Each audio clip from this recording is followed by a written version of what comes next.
వైఎస్ఆర్ కాంగ్రెస్ పార్టీకి సంబంధించినటువంటి ఎవరైతే చురుగ్గా ఉంటున్నారో వాళ్ళ మీద ఒక పక్క కేసులు బనాయించడంతో పాటు ఏ విధంగా వాళ్ళకి సంబంధించినటువంటి వ్యక్తిత్వ హననానికి పాల్పడాలి, చివరికి కుటుంబ సభ్యులను కూడా వదిలిపెట్టకూడదు అనేటువంటి ఆలోచనతో అదేవిధంగా కొంతమంది తెలుగుదేశం పార్టీకి సంబంధించినటువంటి వ్యక్తులు, సోమిరెడ్డి లాంటి నీచులు అనేక రకాలైనటువంటి పనులు చేసేటువంటి పరిస్థితి ఏర్పడింది. దానిలో బాగు ఎక్కడైనా ఏదన్నా ప్రొసీజర్ ల్యాబ్స్ ఉందా చెప్పరు, మాట్లాడరు.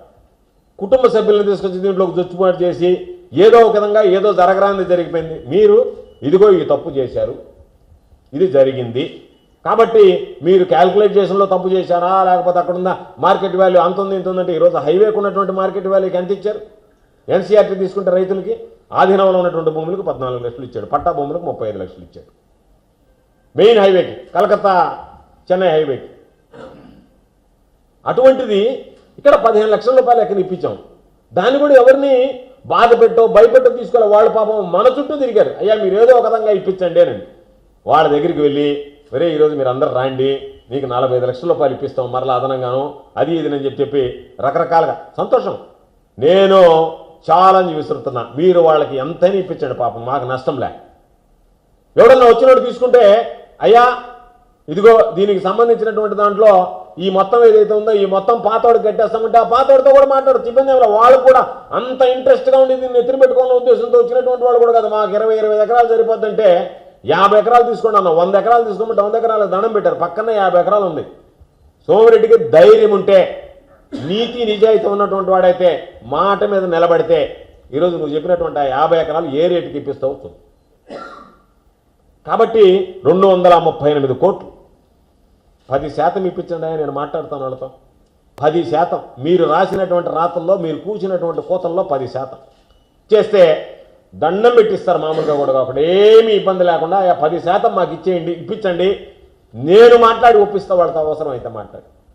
10% ఇస్తే ఆ 10% ఇచ్చేస్తే ఒక దగ్గర 238 కోట్లు అంటాడు, ఒక దగ్గర 100 కోట్లు అంటాడు, రకరకాలుగా చేతికి వచ్చినట్టంతా రాస్తాడు.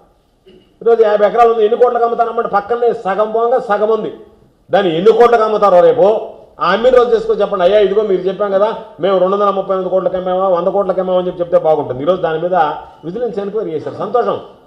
కాకపోతే బాధ ఏంటంటే విజిలెన్స్ ఎంక్వైరీ ఏంది, ఆ విజిలెన్స్ ఎంక్వైరీ రిపోర్ట్లు తీసుకుని సోమిరెడ్డికి చూపిస్తున్నారు. ఏమి రాయమంటారు చెప్పండి, ఈ విధంగా రాసాము అని. సోమిరెడ్డి అట్ట కాదు, ఇట్ట రాయమంటే అట్ట రాస్తున్నారు. కాబట్టి మీ చంకలో పెట్టుకుని తిరిగేటువంటి విజిలెన్స్ ద్వారా న్యాయం జరగదు.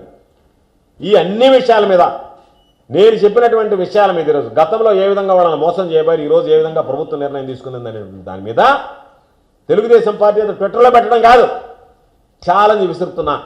మీకు దమ్ము ధైర్యం ఉంటే ఈ భూముల మీద గతంలో జరిగినటువంటి విషయాల నుంచి ఈరోజు జరిగినటువంటి అన్ని విషయాల మీద సిబిఐ ఎంక్వైరీ చేసేటువంటి ధైర్యం చంద్రబాబుకు ఉందా, సమాధానం చెప్పని చెప్పి అడుగుతున్నాను. నా మీద 17 ఎంక్వైరీలు ఇచ్చాడు. నా ఇల్లు 100 కోట్లు అన్నాడు, ఒక ఎంక్వైరీ విజిలెన్స్ జరిగింది. నాకేదో అక్కడ పక్కన 60 కోట్లు ఉన్నాయని చెప్పి భూములు అన్నాడు, దాని మీద విజిలెన్స్ ఎంక్వైరీ జరిగింది. నేను చెప్తాను నీకు, నువ్వు సగం ఇస్తావు ఇచ్చే, నీకు వదిలేస్తాను ఇల్లు, సగం ఇస్తావు ఇచ్చే ల్యాండ్ వదిలేస్తాను నీకు, నువ్వేదో చెప్తున్నావు కదా ఇంతంత ఇంతంత అని చెప్పి. నీకు ధైర్యం ఉంటారా, ఎట్లా సంపాదిస్తున్నావు, విపరీతంగా దోచుకుంటున్నావు కదా దొరికిన దగ్గరికి.